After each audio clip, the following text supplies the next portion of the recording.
Digital India आणि प्रगत महाराष्ट्राच्या गप्पा मारल्या जात असताना छत्रपती संभाजीनगर जिल्ह्यातील कन्नड तालुक्यातील शेलगाव येथून एक अंगावर शहारे आणणारे वास्तव समोर आले आहे। येथे रस्ता नसल्यामुळे रुग्णांना चक्क झोळी करून किंवा खांद्यावर उचलून मुख्य रस्त्यापर्यंत न्यावे लागत आहे। रस्ता नसल्याच्या या गंभीर समस्येमुळे एका शेतकऱ्याला आपला जीवही गमवावा लागला असून आता तरी प्रशासनाला जाग येणार का, असा संतप्त सवाल शेलगावचे ग्रामस्थ विचारत आहेत। मौज शेलगाव येथील गट क्रमांक 23, 24, 26, 27, 70 आणि 772 मधील सुमारे 200 नागरिकांना गेल्या अनेक वर्षांपासून साध्या गाळी रस्त्यासाठी संघर्ष करावा लागत आहे।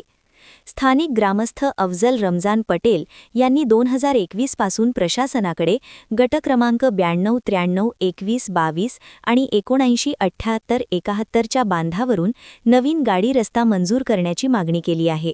मात्र प्रशासकीय लाल फितीच्या कारभारामुळे हा रस्ता केवळ कागदावरच राहिला असून प्रत्यक्ष जमिनीवर मात्र चिखल आणि काट्याकुट्यांचे साम्राज्य आहे।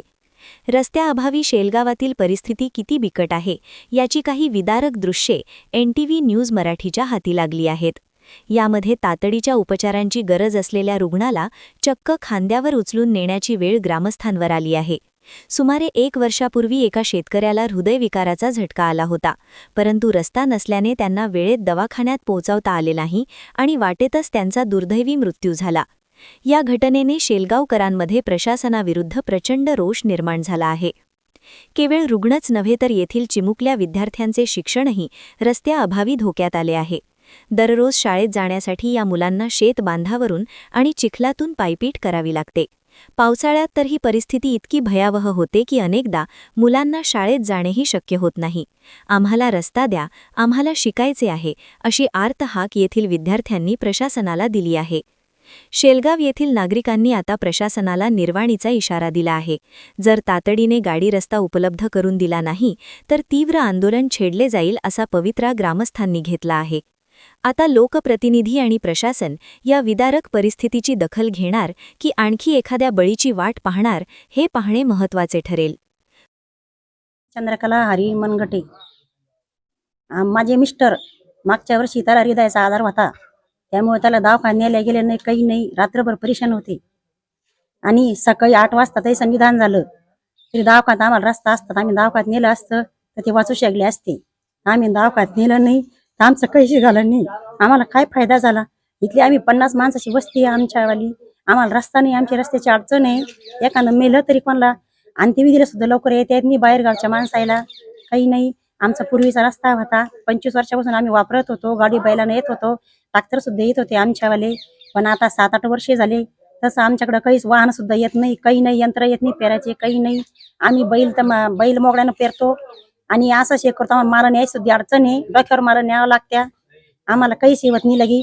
आणि आमचे मुलं पण शाळेत जात्या, त्याला शाळेत जायचा पण त्रास आहे, त्याला रस्ताच नाही, पडत झडत जात्या।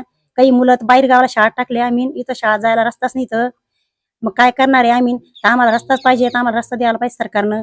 आमची रस्त्याची लईच अडचण आहे, आम्हाला लईच त्रास होतो रस्त्याचा।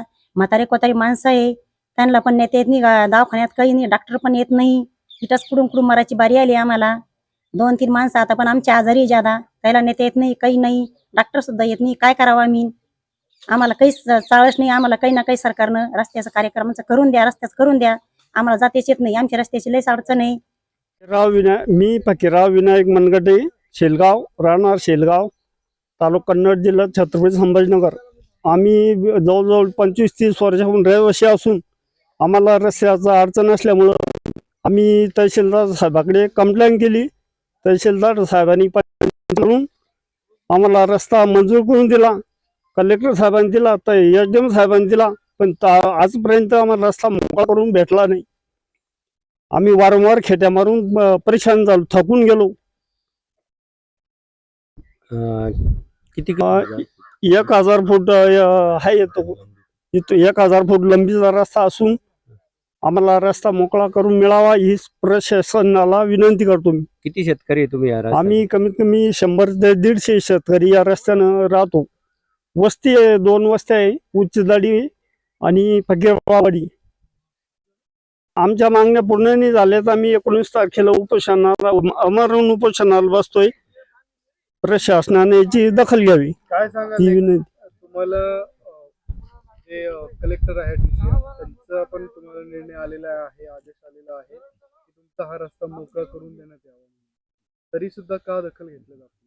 आता कर्मचारी कारवाईच करायला तयार नाही. त्याच्यावर आम्ही वारंवार खेट्या मारू तहसीलच्या मंडळाधिकारी तहसीलदार मंडळ अधिकाऱ्यांचा काय विषय? मंडळाधिकारी असं उडवाउडीचे उत्तर देतात. तुमचा निकाल चुकीचा आहे, नंतर बघू, असं करू. म्हणजे मंडळ अधिकारी असे तुम्हाला म्हणतात की जे आदेश दिलेले आहेत तो चुकीचा आहे? हा त्यांनी कल्याणकर मॅडम आहे. म्हणजे त्या मॅडमचं म्हणणं आहे की जो आदेश तुम्हाला पारित केलेला आहे माननीय जिल्हा दंडाधिकारी यांनी, तर तो आदेश त्यांना मान्य नाही. त्यांचं म्हणणं याला दुरुस्ती करून आणा, त्याला दुरुस्ती दुरुस्ती करून आणा. आम्ही लेखी मागितले, त्यांचं म्हणणं लेखी देत नाही आम्ही तुम्हाला. मी इयत्ता 5वीत आहे. मी ZPCPS शेलगाव या शाळेत जातो.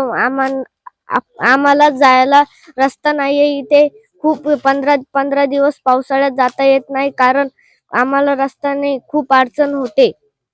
आम्हाला दळण न्यायला खूप अडचण होते. आम्हाला रस्ता नाही, आम्हाला रस्ता द्या. आणि कोणत्या शाळेत जातो? ZPCPS शेलगाव. जाणं येणं कसं आहे बाळा तुझं?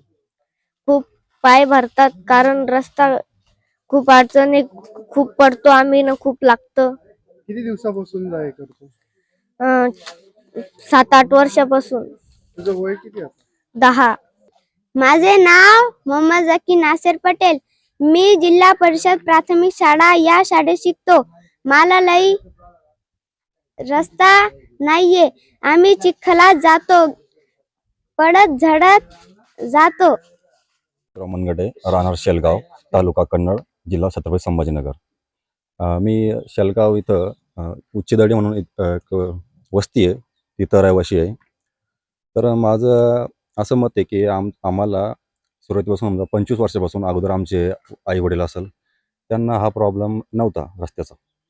आणि जेव्हा म्हणजे अगोदरच्या लोकांनी जी जमीन विकली नवीन लोकांना, त्यांनी रस्ता म्हणजे ठेवलेलाच नाही. एक साधी फक्त 2 फूट पावलं ठेवलेली आहे. आणि तिथं अगोदर पहिले आमचे जुने लोक सांगतात की 5-6 फूट पांदी होती, पण आज ती पांदी तिथं राहिलेली नाही आहे. म्हणजे या लोकांनी आम्हाला सध्या म्हणजे जाण्या येण्यासाठी आम्हाला रस्ता तिथं 2 फूट ठेवलेला फक्त बस. मग आमचं सुखदुःख असेल, लग्न कार्य असेल किंवा काही पण असेल भानगडी आम्हाला म्हणजे खूपच संघर्ष करावा लागतो त्यासाठी. तर आम्हाला म्हणजे आमचं एकच आता मागणं आहे सरकारकडं की आमचा निकाल लागून सहसा म्हणजे 2-3 महिने झालेले आहे. निकाल आमच्याकडून लागलेला आहे, तरी पण माननीय तहसील साहेब असेल, त्यांचे अधिकारी असेल, यांनी या प्रकरणाची दखल घ्यावी, बस हे सांगतो. आम्हाला रस्त्याची लय अडचण आहे. आम्हाला जाता येत नाही.